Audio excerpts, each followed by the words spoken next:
আসসালামু আলাইকুম রহমতুল্লাহি ওয়া বারাকাতুহু। এইগুলা কি কোইন্সিডেন্স?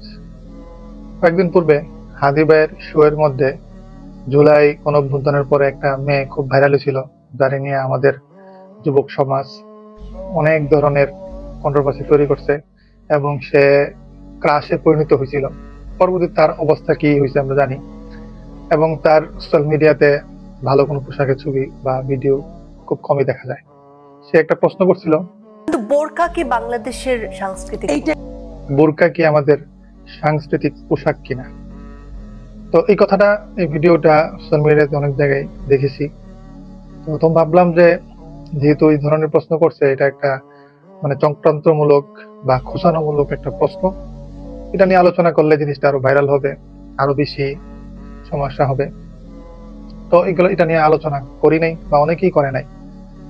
কিন্তু দেখতে পাইলাম গতকালকে বিকারুন্নিসা স্কুল থেকে একজন শিক্ষিকা 22 জনকে বের করে দিছে এই কথা বলে যে হিজাব পরলে আমার কাছে জঙ্গির মতন লাগে। এখন বলেন তো, এগুলো কি কোইন্সিডেন্স?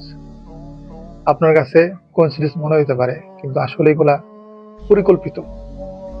এই যে প্রত্যেক জায়গায় জায়গায় এই বোরকা পরা, বোরকা নিয়ে, হিজাব পরা নিয়ে যে এই ধরনের চুলকানি গুলা চলতেছে, কিছুদিন পূর্বে যে জিনিসটা টকশোতে হয়েছে, যখন আলোচনা হয় নাই, সমালোচনা হয় নাই, এটা স্কুল গেছে, কলেজে যাবে, ইউনিভার্সিটি যাবে, এটা হতেই থাকবে।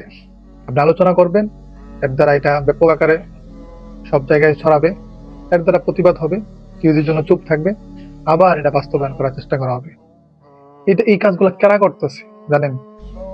এগুলা দালালরা করতেছে, চুরটারা করতেছে, বদমাইশ গুলা করতেছে, যেগুলা নিজের মানে ব্যক্তিত্বকে বিক্রি করে দিছে টাকার কাছে। তারা টাকা খাইতেছে এবং এই ধরনের নেগেটিভ পুরা বাংলাদেশে ছড়ানোর চেষ্টা করতেছে। আমরা তো চুপ থাকবো, কারণ আমরা তো চুপ থাকবে। আমরা আরাকানের বেলায় চুপ ছিলাম, চুপ আসি, ফিলিস্তিনের বেলায় চুপ ছিলাম, চুপ আসি, আমরা নিজেদের বেলাও চুপ থাকবো। আস্তে আস্তে এই পশ্চিমবঙ্গের উপরে এই ধরনের নেগেটিভ চাপাই দেওয়া হবে এবং একটা সময় আমরাও আরাকান, ফিলিস্তিনের মতন হয়ে যাব, আবদ্ধ, বন্দী হয়ে যাব। ঠিক একই ঘটনা আপনার হবিগঞ্জে কয়েকজন পুলিশ কর্মকর্তা চিঠি পাঠাইছে গাড়ি রাখা নিয়ে, তাদের উপর একটা আইন জারি হয়েছে।